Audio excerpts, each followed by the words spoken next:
All right, I'm gonna go ahead and call this work session to order. It is a first work session on AO 2019-142, amending the Anchorage 2040 LUP, and AO 2019-143, rezone of Poland Park. Let's go ahead and start with introductions, starting on this side.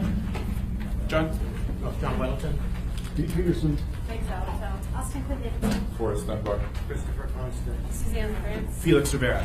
Francis McLaughlin. Michelle McNulty. Dave Whitfield. Fred Dyson. All right.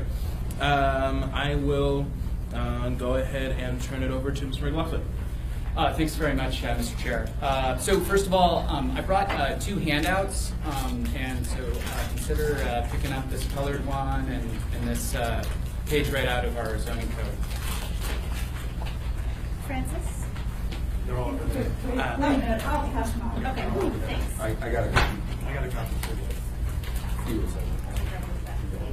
Sure. The north. Okay, this is the Poland Park rezone and comprehensive plan amendment. So how did we get here? This is a rezone of 10 acres from the R1A district to the B1A district and the R2N district. The B1A district is the local and neighborhood business district. Think neighborhood serving a corner store. It's also a mixed-use district that allows both residential and commercial uses on the same site.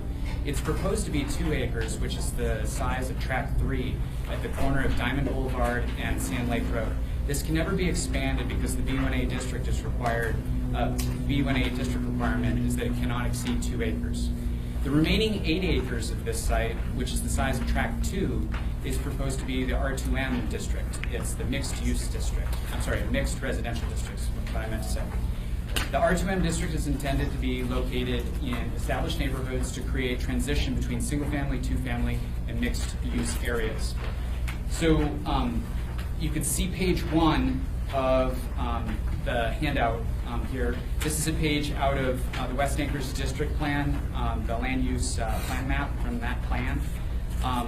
It has a hand-drawn arrow to the site, and there's an asterisk that you can see there on the property that's subject to this rezone. The rezone of this western 5 acres of the site is identified in both the 2012 West Anchorage District Plan and Anchorage 2040 Plan. This rezone implements both of these adopted plans. You can also see pages 4 and 5 from the handout, and I know I don't have them numbered, but count out, you sort of skip over these words, which are a description of those the legend, and you go to this map here. This is a blow up from Anchorage 2040, and in the handout. This is the comprehensive plan amendment proposed in this one of the ordinances before you. Will eliminate the split land use designations that you can see on tracks 2 and 3. So you see the sort of the gold color kind of cuts through the middle of 2 tracks, and the rest is green. That's the open space. That's the subject of the comp plan amendment, turning that green to match the color right next to it. So 5 acres is that color of R2M zoning, and then the green is another 5 acres within that track 2 and 3 that would be the same color. Okay, the existing open space designation was based on an assumption at the time that the site would not be developed, but now the property owner intends to place compacted structural fill at the site so that housing can be built. Now, if you see the pages 8 and 9 of my handout, you might be familiar with these. This is the housing need and land capacity illustration, and the housing need and land use, land capacity housing under the land use plan map that was adopted in 2040. These are 2 pages out of the 2040 plan. These are the sort of things that the planning department refers to. So given the city's need for housing, this is a unique opportunity to create 5 acres of new residential land. The planning department would have recommended that this site, all of it, be designated on the land use plan map as the land use category compact mixed residential low. However, at the time we didn't know that the property property owner intended to develop it with housing. The ordinance before you, the Assembly ordinance dealing with the rezone, I wanted to point out a special limitation on that ordinance. The Planning and Zoning Commission recommended approval of both cases and made the rezone subject to a special limitation requiring a public hearing major site plan review to review compatibility with the West Anchorage District Plan prior to any construction on the property. So the public will see this in the future, see the future development, will have an opportunity to testify and share their concerns that they might have on it. One of the questions, Mr. Weldon provided some questions in advance, and I'm going to try and answer those now. So is the B1A and the R2M district compatible? This site has direct access onto 2 arterial streets and is surrounded by 70 acres of designated open space, which is not developable with structures because of the unclassified fill that is there. Plus, there's Jade Park, which has another 15 acres of parkland adjoining it.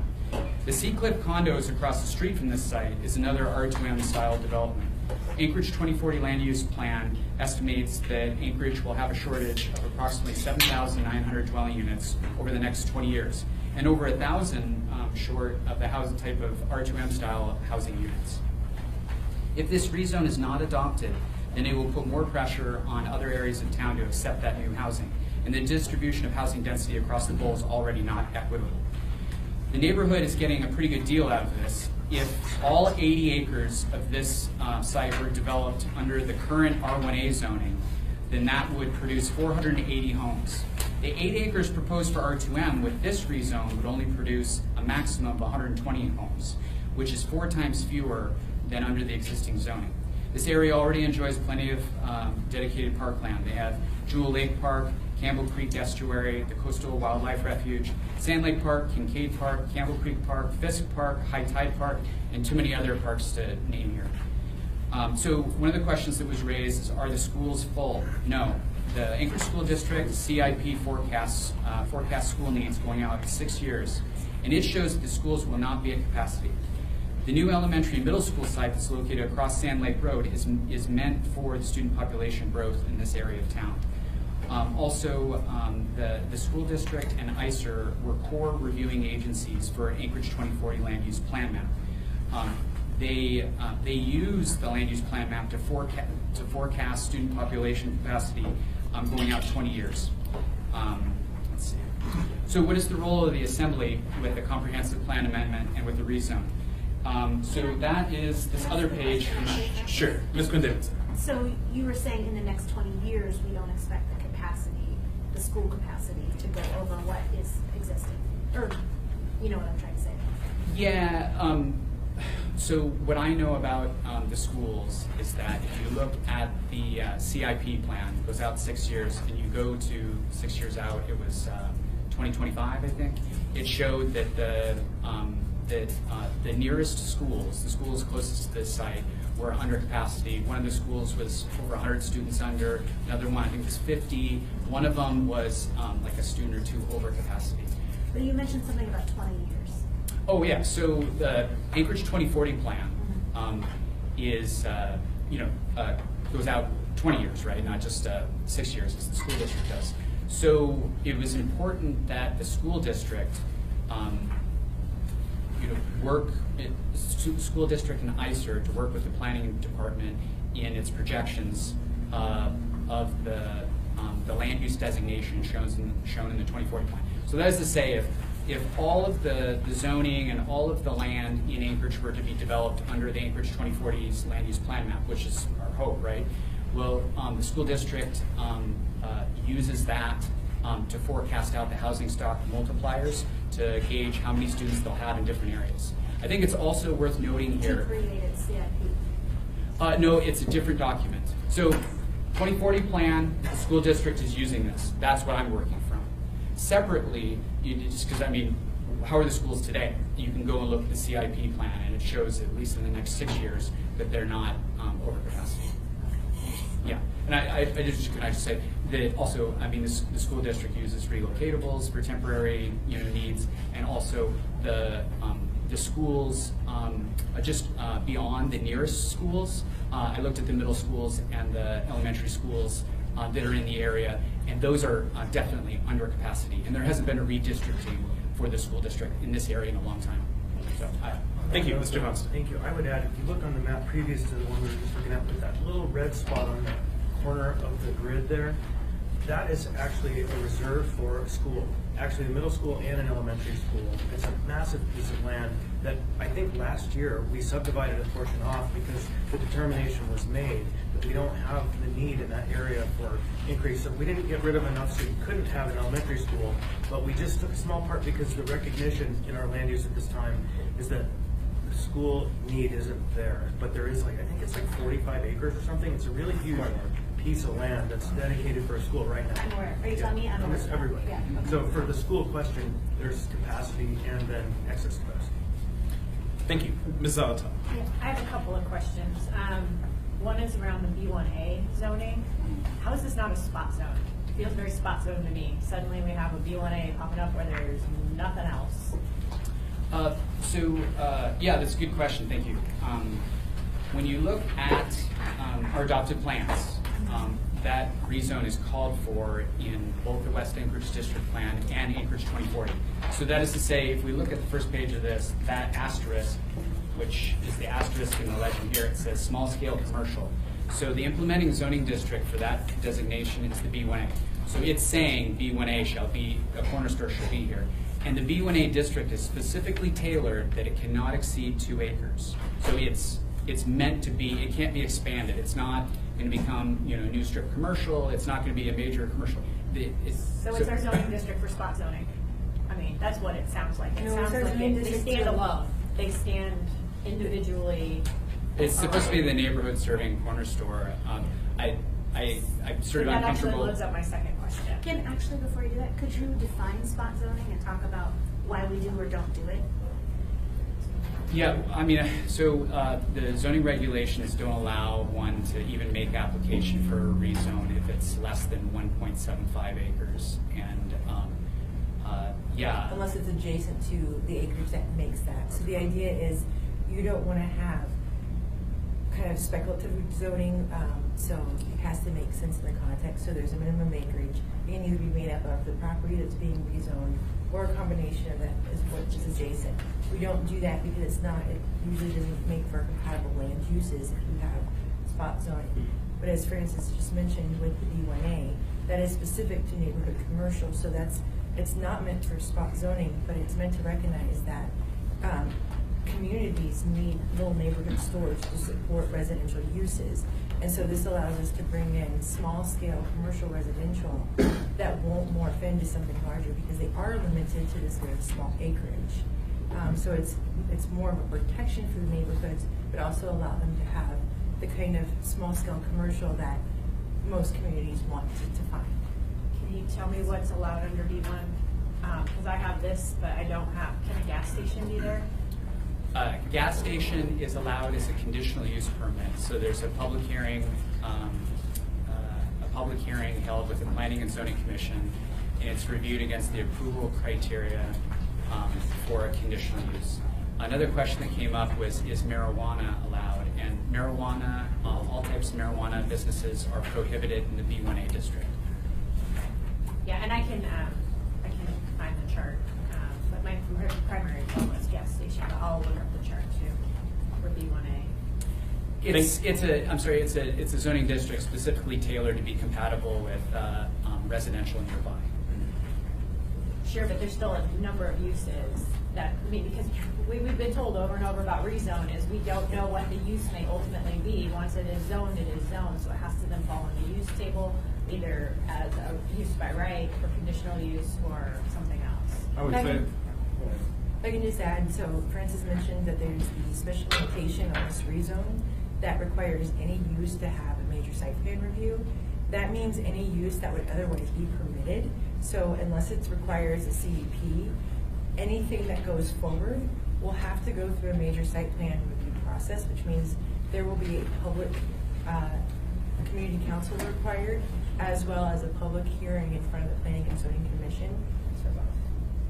Is that for both parts of the rezone? That's for both parcels that are going forward in this rezone. Okay. So anything that moves forward, permitted or not, or subject to any other requirement, will actually require a public review process, so the public will see what's going in there before it's developed. I have one more, sorry. But the site plan review, so if we go down this route, what are the public protections, or what are the public protest mechanisms, or does it just goes before planning and zoning and then they make a choice? It has the associated public hearing, so the 30-day public noticing, there's a staff report, they have a public hearing to testify at, there's an appeal process after it's approved. Okay, I'm just not as familiar with the site. Yeah. And it has to meet the approval criteria, and the special limitation specifically says it has to conform to the West Anchorage District Plan. Okay, thank you. So I have several folks in the queue: Mr. Peterson, Mr. Dunbar, Mr. Constant, Mr. Weddleton. Mr. Peterson. Thank you, Mr. Chairman. This is just a quick question to try to for me to orient myself. I don't hang out in this part of town very often.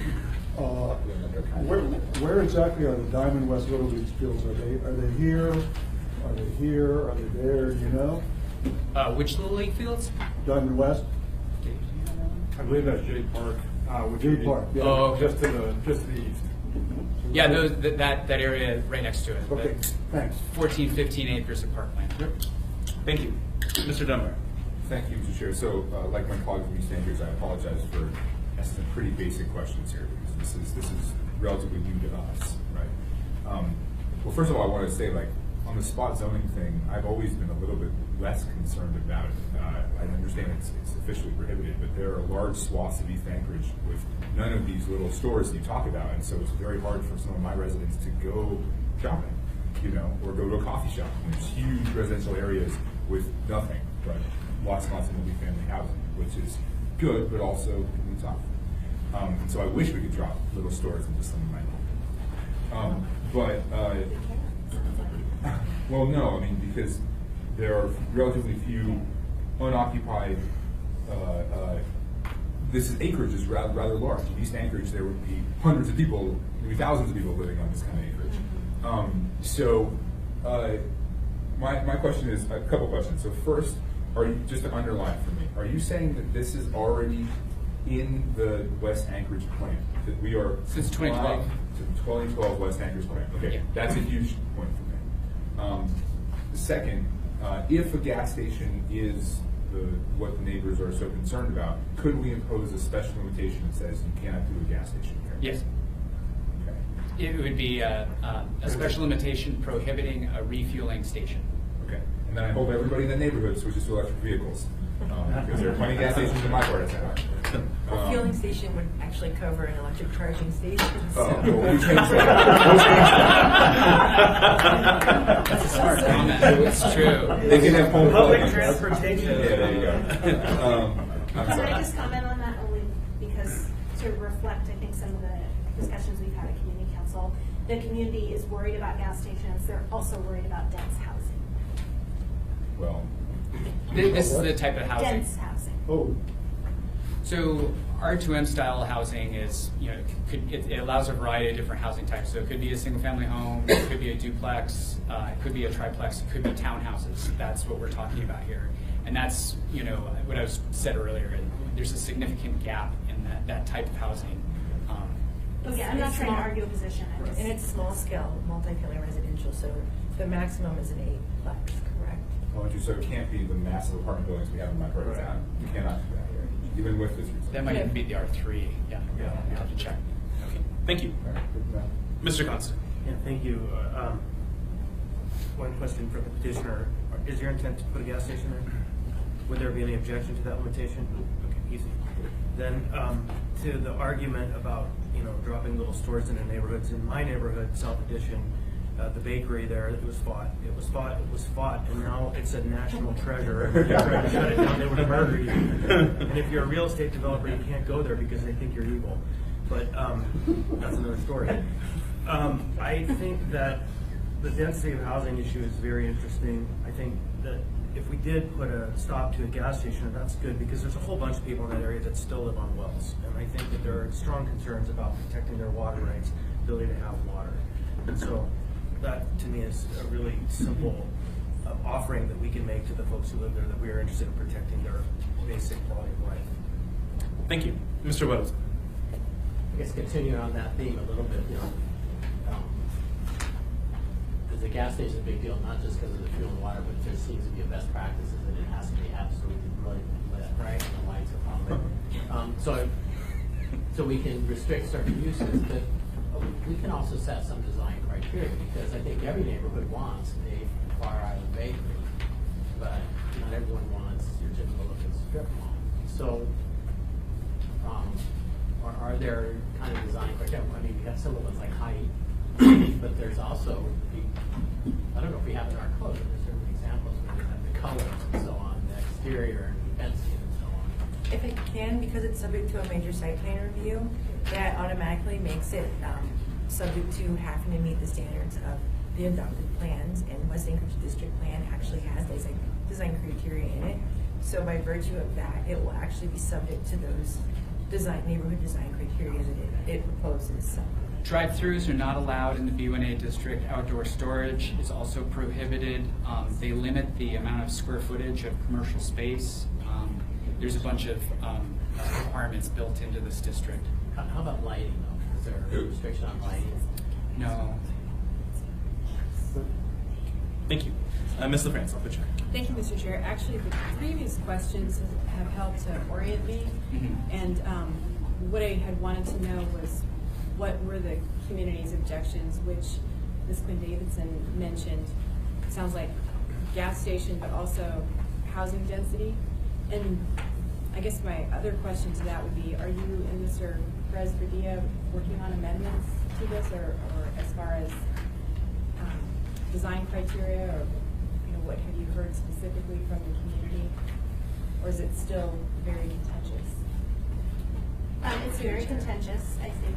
Yeah, no, I'm not working on amendments. I mean, I think that the community is very concerned about a gas station, so I have been interested in doing a special limitation on that. So and Megan has spoken to some members of the community as well. Yeah, no, I don't have other specific amendments. There's a community held meeting next week, and so I'm assuming this is one of the top topics.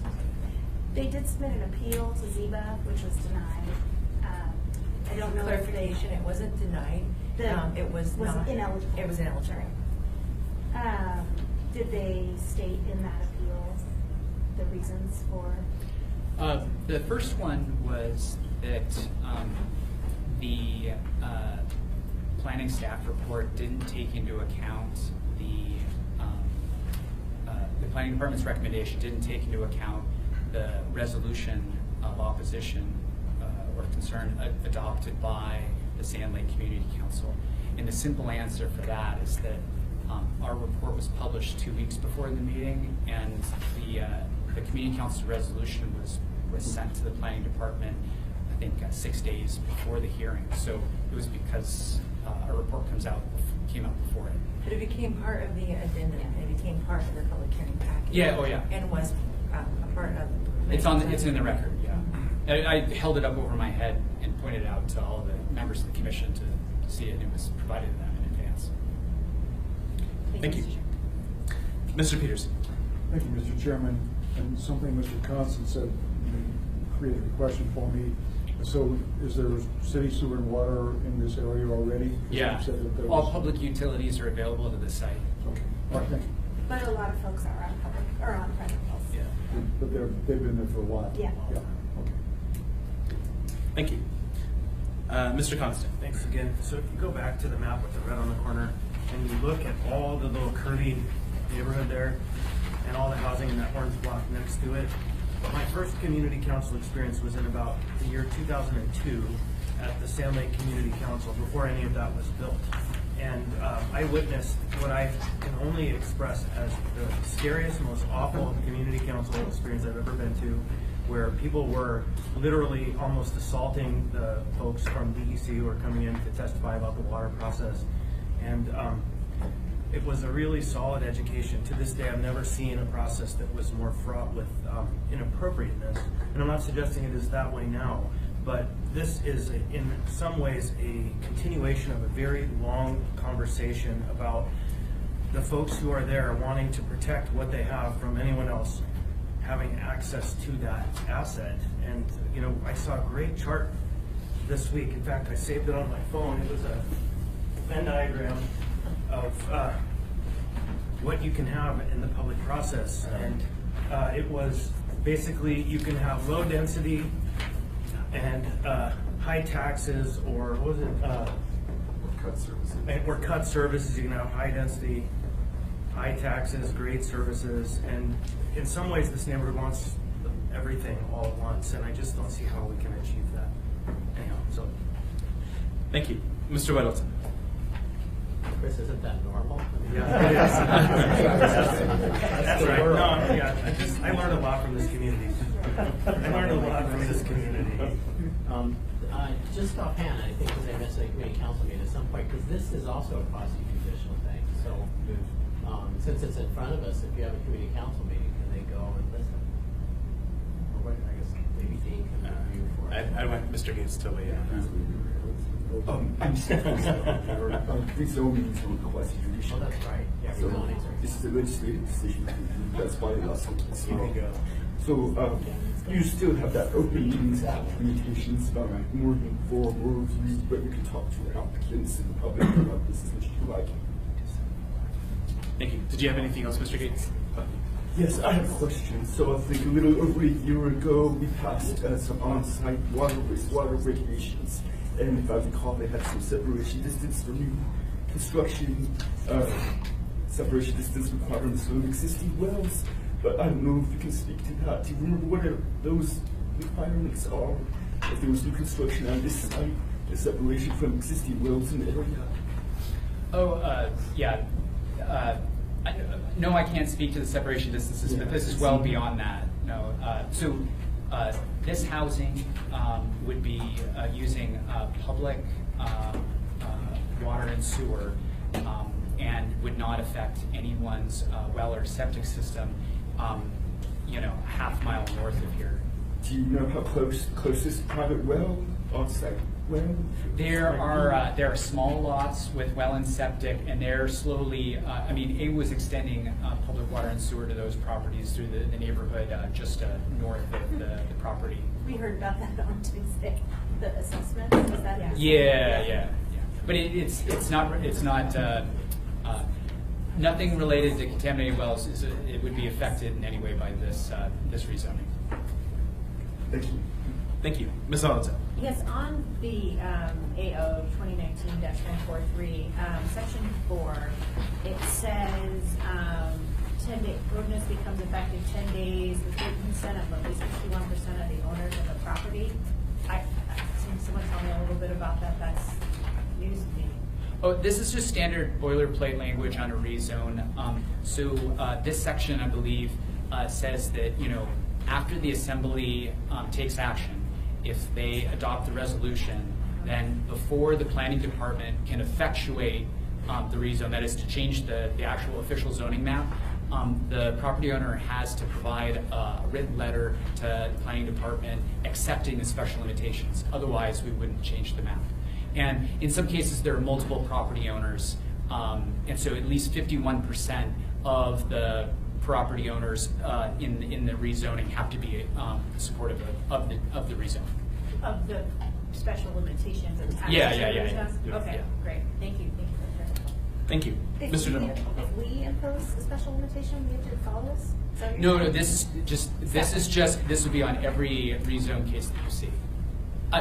This is something out of code. This section 4, on every ordinance having to do with the rezone that you see, this will be in there, and it's normal boilerplate language that says that if there are special limitations, the property owner has to provide us with a letter accepting. Okay. Yeah. Thank you. Mr. General. If I may, what Mr. McLaughlin's referring to is required by our code as well. If you have a special limitation, you have to go back and read the signatures. This boilerplate language is based on our code. Do you want to ask?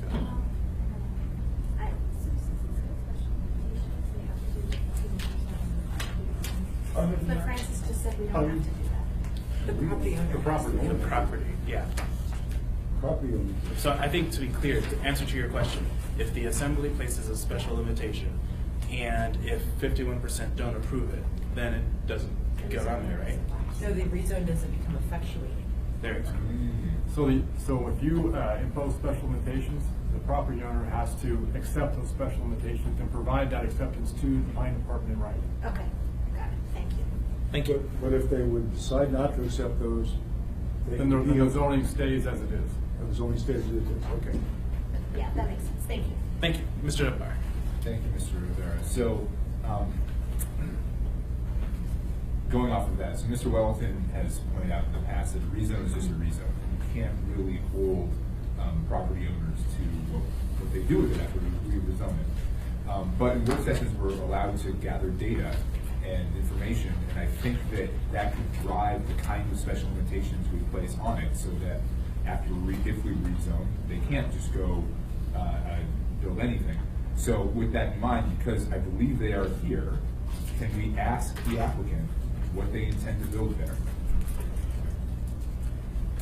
Is that proper? I don't want to violate any rules. I don't see an issue with that. Okay. But to be clear, they don't have to know, right? This rezone is apart from them knowing what they plan to do with the property. So they That's right. shouldn't feel constrained by whatever they say. No, but I think insofar as we want to craft special limitations, Yeah. we want to try to craft ones that don't directly impede what they are doing or intend to do. So, Is that a question for the yeah, applicant? you can state your name for the record and explain what your thoughts are on what you're going to do with this.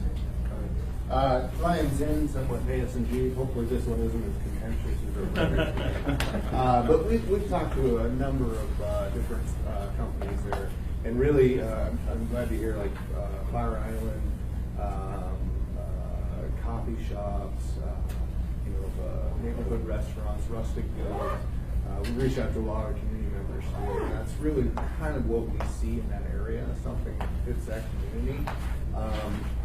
There's a lot of concern about gas stations, and gas stations that went in by Campbell Lake, I think, over there, by the cars. That's not our intent by any means. We don't see that as a service to the industry. I mean, we've been with the neighborhood, we're at every community council meeting. We've had, I don't know how many meetings this year with this on the agenda, and we're always there. We had an open house at our facility there in August. We had a barbecue. There was about 60 or 70 people that showed up for that, actually at our facility, because a lot of times you look at these maps, you're trying to orient yourself, and we brought them out. We've met with people, throughout this year and years past. I don't know how many presidents have been through the community council, but it's just a re-education, right? And we understand that not my backyard and the apprehension on what's going to go in there. But as far as our intent, it'd be something like a Rusty Goat or Fire Iron Bakery, because we have a lot of employees that live in that area, and we reach out to those guys too, those folks, ladies and gentlemen, and that's we view this as a very good thing for the community and not just a grab cash and run. Our company's been in business for 80 plus years, and we hope to continue to be in business for 80 plus years. That model doesn't work very well if we just make $1 here. So we're extremely involved with the community and community members. So, does that kind of answer your question? Partially, but so I'm hearing not a gas station. Good. And then in terms of housing, what is your vision on how many units might go into this area? In that one, I can't answer 100% because we're still vetting that out as far as what goes in there. But something that would match the neighborhood. There's a major site plan review that's going to go back through this. So as we start coming up with these, and I don't know how many community council meetings I've been to where Debenheim properties or something, they want to know exactly what's going to go in, right? Well, I can't tell you that because we're going through the reasonable process, and this is what we envision. But we're just kind of in that area of the project right now that we've gotten into. So, maybe some single families and townhouses, something that would kind of fit that whole area together, and that's something we've been working on and we'll continue to work on. Thank you, Mr. Chair. Thank you. Mr. Weddleton? Do you know what's the maximum number of units it could fit? 120. 120. Yeah, the R2M district is between 6 and 15 dwelling units per acre. We're talking about 8 acres. Didn't you say 400 a minute ago? So the whole 80 acres stretching all the way up to the neighborhood to the north, that's all owned by this property owner. It's all zoned R1A. We're just taking a small portion at the corner. The remaining 70 acres will stay that, or is designated as open space. So given a normal, so it could be 360 residents, something in that order. That would be average 3 per unit. Oh, yeah. Thank you. Ms. Quinn-Davids. Thank you, Mr. Chair. So my exposure to this issue has been mostly through community council, and I've seen many of you there many, many times. Are you getting feedback from other members of the community, either through RQ or through other things? Because I myself haven't heard from anyone who hasn't engaged in the community council. And so I'm just wondering what the broader perception from your perspective is about this project in the community. Well, Assemblymember Constant kind of hit the nail on the head. We go to a lot of community council meetings, and there's some very passionate folks. And a lot of times those passionate folks overwhelm the other people in the room, especially if they have some technical background and if they have some time. So we've invited people to our office outside of those community council meetings. That's one of the reasons we have barbecues, so we can invite a larger area and kind of get people and show them the different spots. But we've done informal polling, and the one thing that keeps coming in is restaurants, Rusty Goat, bakery, coffee shop. And you know, we own the 80 acres, and so part of that is, well, how does this tie into that area too? And so we're in there working right now, so is there a way that we can tie this in and that it fits well? So that's a long answer to your question, but we've reached out to a number of people, and we have a lot of employees that live in that area, Westmark and Diamond area, and that don't make it to community councils that I never see it, and like, come on, go. So it's hard when you look at a resolution that passes, 7-5 or something like that. It's saying that speaks for the community is different when you got somebody that's got kids at home, they're doing homework, it runs to 9-10 o'clock at night. It's hard to get a voice of one speak for the voice of all. I agree that there are people who can't make the community council meetings. I will say there are always more than 12 people, and I think 7 to 5 is probably an inaccurate representation of any vote that takes place at the community council. But I agree with the point generally that there are other people out there who can't make it. Well, and I will just say on that resolution, it passed 14 to 6, I think, and it was on the path from the community, Sounding Community Council. 13 to 4. 13 to 4. Yeah, so 13 in favor of the Sand Lake Community Council's resolution and 4 against. Which resolution is that? Oh, I'm sorry. Okay, Resolution 2019-04, subject Poland Park subdivision rezone, signed by Parker Hamans. The Sand Lake Community Council, I guess, voted on a resolution. Yeah. It's in October or something, I think. Opposing or? We received it October 1st. Yeah, the neighborhood, or sorry, the community council had problems with the rezone. Thank you. Mr. Constant. Yeah, two things. Mr. Welton brought up an interesting question that was, we kind of rolled over it pretty quickly, and that's a question of lighting. And the question I wonder is, are there any special limitations relating to lighting that any of you know about that currently exist? And if not, are there any standards out there that we might contemplate outside of our community that look to protecting the light values of a neighborhood in the face of increased development? Traffic department usually looks at the lighting section in Title 21. I don't think I'm going to be able to flip to it really quickly. So our code says that you need to follow best practices adopted by this international a group that defines the right lumens and foot candles. That's it.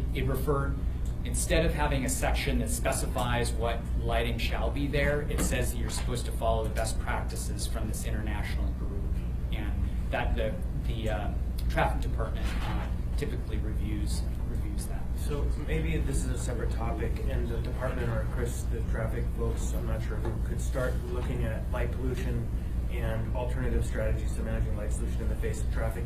Because we're not just talking about traffic, we're talking about developments. If I can sort of interject, but there's two types of lighting. There's right-of-way lighting, and then there's site lighting. And I think maybe what Mr. Wellington was speaking about was site lighting. Yes. Because we do have restrictions on right-of-way lighting that it actually has to have a cutoff and can't spill over into, I think, private property. So there are some restrictions on that.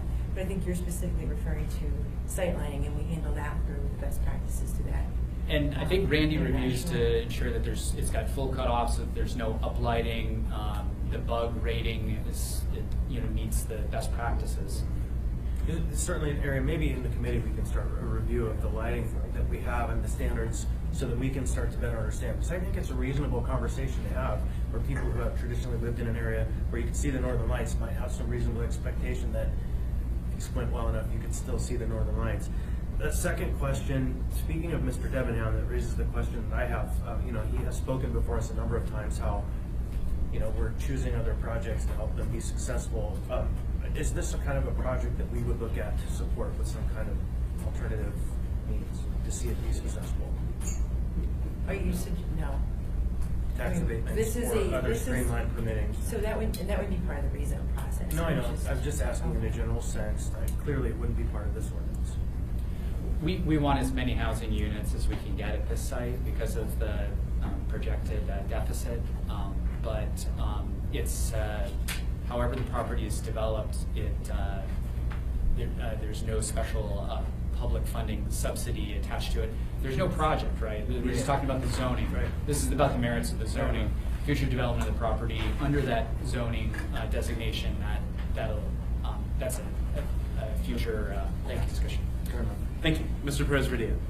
Yeah, I just wanted to, I was trying to gather some information, texting with this superintendent, and I just wanted to just make sure that if we're going to use sort of availability of schools as a justification for the zoning, that her information is that the schools in that area are full and overfull. So I think that just being cautious about that, and she's going to send me the exact numbers now. But I brought them. Okay, that's great because my understanding is that Kincaid is at the capacity or over 114%. It's over. Yeah. And so. But 6 years from now, it'll be under, and I can give you that number too. Okay. Well, I mean, I appreciate that. I just want to make sure that as for an argument at the community council meeting with parents who can't get their kids into school because they're so full, the class sizes are 36 to 1. It feels very much like we don't have any more space. And so that's what I'm trying to sort of that will be a good conversation to have, is that they might be full now, but the projections are that 5 years from now. What is it, six years from now? Yeah.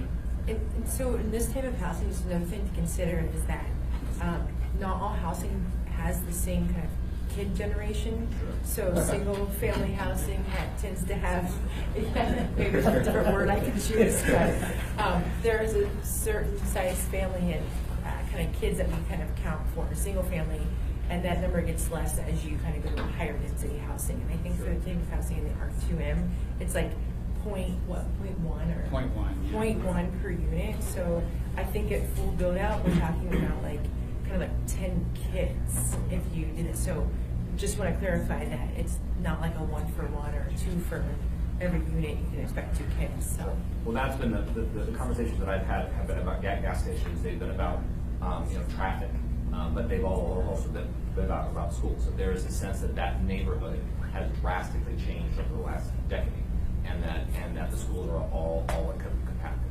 So I just wanted to sort of put that out there as a factor in this one. There's quite a bit we could say about this topic. I came really prepared with a lot of stuff. Sure. Yeah, I mean, there's only I just leave it at that. We can talk offline, sure.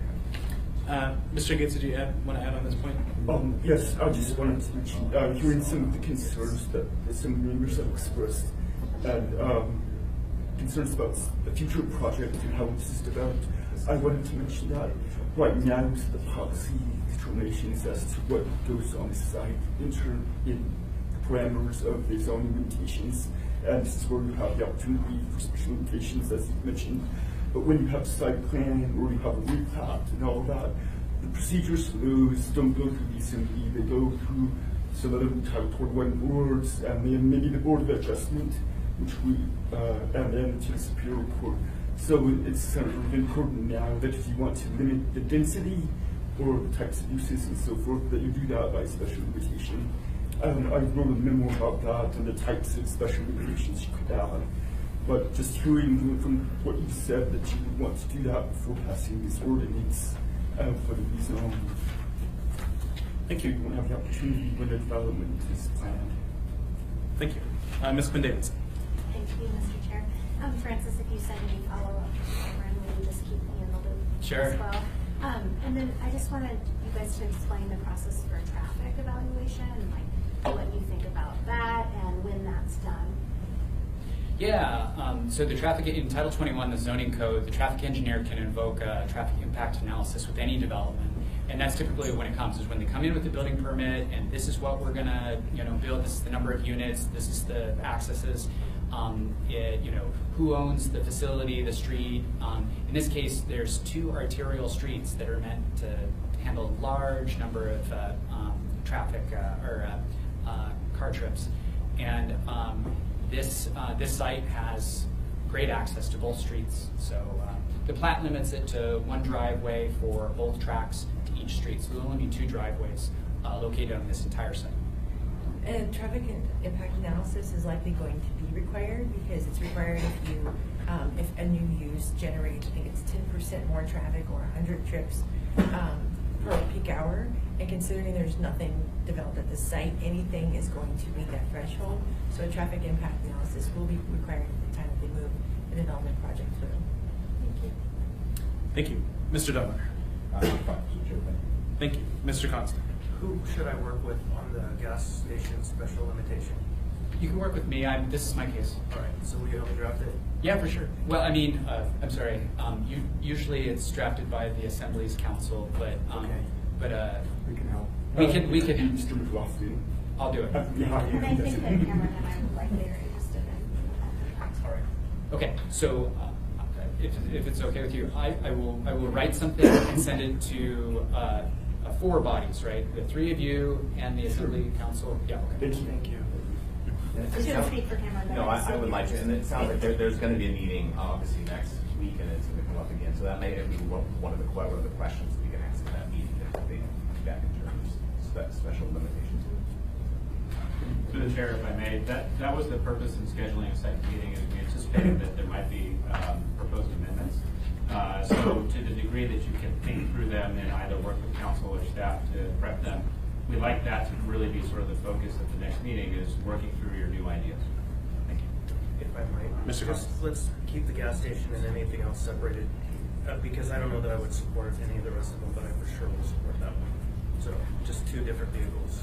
I'll try to wrap them all in one. Mr. Peterson. Thank you, Mr. Chairman. And this is an appeal, so it takes 8 votes for this to pass. There's No. Oh, it's not an appeal? No. They submitted. There's no protest, and appeal's not eligible. Oh, it's no, okay, even protest, okay. Okay, so second work session, then we'll look at special limitations, and hopefully that one will be quick and easy. All right, thanks everyone.